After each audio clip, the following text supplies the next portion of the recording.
Okay, a graph of force versus position. I use D for position because I'm annoying.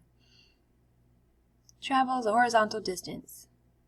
Okay, so work is a change in kinetic energy.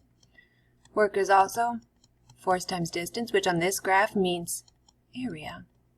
Or we know the change in the kinetic energy, that means we set these equal to each other. So the change in kinetic energy is force times distance, is the area on this here graph. So we find the area, we find the answer.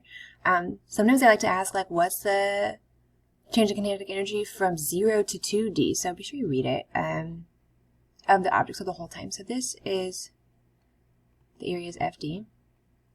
This area is FD, and this is half an FD.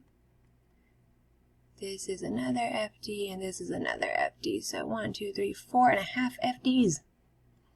That's why that is. Okay, so you need to find the area of this.